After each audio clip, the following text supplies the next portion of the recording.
ser obedecida por todos? A.T. Jones responde: es por el bien de la sociedad que los hombres sean cristianos, pero no es competencia del Estado hacer cristianos. Que el Estado intente hacerlo no sería en beneficio de la sociedad. Nunca lo ha sido y nunca podrá hacerlo. De nuevo empezamos con el mismo asunto. El gobierno plantea que decretar una ley religiosa podría traer un bien a la sociedad. Y como Dios quiere el bien para la sociedad, ¿verdad? Es como algo obvio. Entonces, se supondría que el cristiano debería obedecer la ley religiosa decretada por el César. Pero ya estamos viendo que eso es una contradicción a las palabras de Jesús, porque Jesús ya estableció una división entre los decretos del César y los mandamientos de Dios. El César debe pasar decretos o leyes civiles y Dios pasa mandamientos religiosos. Y el César no puede meterse en los mandamientos de Dios. Aunque se nos mostrara o se promoviera que si el César o el gobierno pasara una ley religiosa, eso traería un bien a la sociedad, la realidad es que no puede traer ningún bien a la sociedad porque se está desobedeciendo a Dios, y al desobedecer a Dios, lo que viene es un desastre para la sociedad. Aun y cuando se pasa una ley que tiene apariencia de cristiana, que pareciera ser algo bueno y que no pareciera ser nada malo, esa ley trae una semilla de maldición porque viene con una desobediencia y con una irreverencia hacia Dios. Leamos lo que el senador Blair pregunta de nuevo. ¿No confunde usted este asunto? Una cosa puede ser requerida por el bien de la sociedad y por esa misma razón estar de acuerdo con la voluntad y el mandato de Dios. Dios da sus mandatos para el bien de la sociedad. ¿No es así? Dios no nos da mandatos que no tengan relación con el bien de la sociedad. Miremos de nuevo el sofisma y la astucia de la pregunta, porque es cierto de nuevo en parte que los mandatos o mandamientos de Dios son para el bien del hombre y de la sociedad. Es cierto en parte, pero si el Estado los decretara como ley de Estado, ya no serían para el bien de la sociedad. Y aquí tenemos el sofisma que se introduce. Como nosotros sabemos, los mandamientos que van del 5 al 10, como honrar a padre y madre, no robar, no matar, no adulterar, son para el bien del hombre. Y si un gobierno los decreta como ley de Estado, es cierto que son para el bien de la sociedad. Pero, ojo, los masones eclesiásticos no buscan realmente restaurar la moralidad de la sociedad. Ellos no quieren que el hombre actúe correctamente. Ellos lo que buscan es que el hombre obedezca los dogmas del Papa de Roma. Entonces, con relación a los mandamientos del 1 al 4, que son, por ejemplo, no tendrás dioses ajenos delante de mí, no te harás imágenes, reposarás en sábado. No son mandamientos que pueden ser impuestos por decreto de Estado, porque su obediencia real está basada en la fe y no en la obligación, como ya lo hemos estudiado. Todo lo que no se hace por fe es pecado. Entonces, guardar el sábado por decreto de Estado sería pecado, aunque es un mandamiento de Dios, porque el sábado se guarda por fe, y la fe es un asunto individual, no colectivo. Es decir, que el Estado no se puede beneficiar decretando un día de reposo legal, porque la obediencia de esa ley carece de culto religioso a Dios y se transforma en un culto religioso al César, es decir, se transforma en idolatría. Ahí es donde vemos que viene la maldición. Esto es lo que Apocalipsis capítulo 13 llama imagen de la bestia, que es adorar los dogmas del Papa de Roma sin que fueran o sin que parezca que son decretados por el Papa de Roma. El Papa de Roma parece que está ahí muy enfermito, muy viejito, y luego Estados Unidos está acá imponiendo decretos religiosos y pareciera que no vienen del Papa de Roma, Pero Estados Unidos hace una imagen del Papa de Roma. Es una idolatría. Y entonces pretende pasar leyes religiosas. Pretende que los moradores de la tierra adoren a la Trinidad, reposen en domingo y reciban el bautismo negro. Entonces de nuevo volvemos a la importancia de estas palabras. Dad al César lo que es del César y a Dios lo que es de Dios. Porque alguien tal vez dijera que no robar, no adulterar, no codiciar son valores cristianos que son beneficiosos para una sociedad.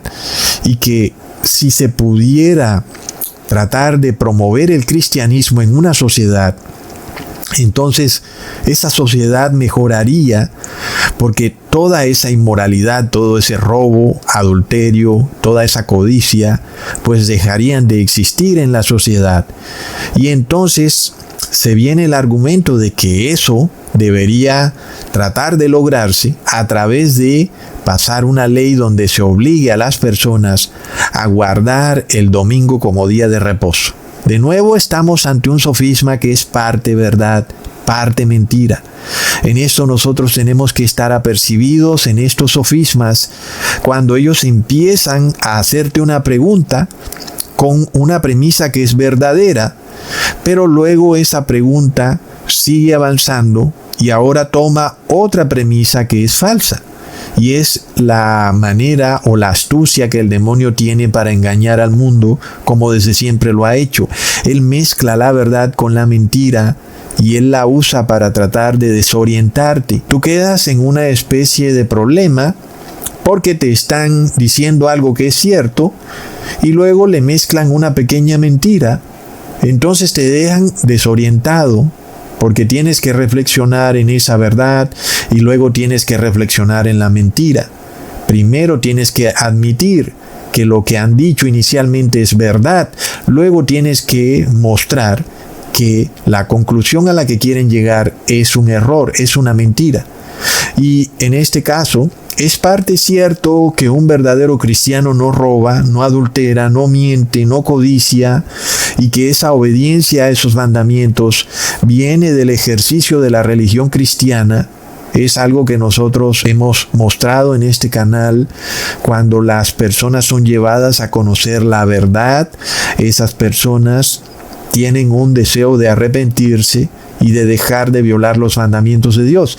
Pero es mentira que ese estado de santidad pueda lograrse en la sociedad obligando a las personas a obedecer decretos religiosos que son pasados por el Estado y con penas como multas, cárcel o hasta pena de muerte, porque de nuevo ya lo hemos estudiado, el justo vivirá por la fe. Es la premisa de los evangelios, lo cual quiere decir que la ley se guarda por fe. Es decir, que asistir a la iglesia en domingo, por ejemplo, por orden del gobierno, no puede restaurar la moralidad ni la santidad en el individuo y por tanto tampoco en la sociedad, porque es algo que se hace por obligación, porque el Estado te lo ordena y no por fe, es decir, voluntariamente. Cuando se habla de fe quiere decir que la persona voluntariamente asiste a la iglesia de manera que tiene un deseo interno de lograr la santidad y no lo hace por obligación, lo hace por fe. Y ahí es donde estas personas no pueden entender que el justo se salvará por la fe y no por decretos de Estado. Asimismo, la sociedad no puede salvarse por decretos de Estado religiosos. Leamos lo que le pregunta de nuevo el senador Blair. El hombre obedecerá a Dios al obedecer a la sociedad civil. De nuevo, él empieza a establecer premisas que son verdaderas para luego seguir con la premisa falsa. Ojo, entonces es cierto, Dios está de acuerdo con que se forme un gobierno. Por eso nosotros no podemos decir jamás que somos antigobierno, que queremos derrocar a tal o cual gobernante, sea de derecha, de izquierda, sea cristiano o no sea cristiano, sea que va a poner la marca de la bestia o no la va a poner. De ninguna manera nosotros jamás podemos ser vistos como personas que somos contrarias al gobierno, porque el gobierno es un mandato de Dios. Y nosotros vemos muchas noticias que hablan mal del gobierno. Y todo es una agenda muy clara, que el gobierno es corrupto, en fin. Sin embargo, el gobierno es necesario para mantener el orden en la sociedad. Y eso es acorde a la voluntad de Dios. Entonces, aunque la fe es un asunto individual, los individuos de distinta fe, por ejemplo, sí pueden ponerse de acuerdo para formar un gobierno y establecer que ese gobierno tenga el monopolio de la ley para hacer respetar la ley y que haya orden en la sociedad. Y aún para que cada individuo pueda ejercer su religión tranquilamente y el Estado, pues, proteja a esos individuos. Entonces, por ejemplo, en el año 1888, cuando se pretendía pasar un decreto religioso en Estados Unidos, pues era posible porque Estados Unidos era una sociedad puritana. La mayoría de personas eran cristianas, eran descendientes de todos esos inmigrantes que venían de Europa siendo perseguidos por la Iglesia Católica. Y como no habían tantos inmigrantes como hoy en día, pues las personas en su mayoría estaban de acuerdo en eso, en que se pasara un decreto religioso que obligara a cada persona a reposar en domingo. Hoy en día la cosa es a otro precio, pero ya vemos que la historia se repite. En este caso, hoy en día Estados Unidos es un país lleno de musulmanes, hinduistas, ateos, gnósticos, y sin embargo, desde hace más de 200 años hemos visto que Estados Unidos es ejemplo de una nación pacífica, donde gentes de todas las religiones conviven juntas y están bajo ese pacto social, en donde el gobierno tiene el imperio de la ley y sin embargo cada persona puede ejercer su religión de forma individual.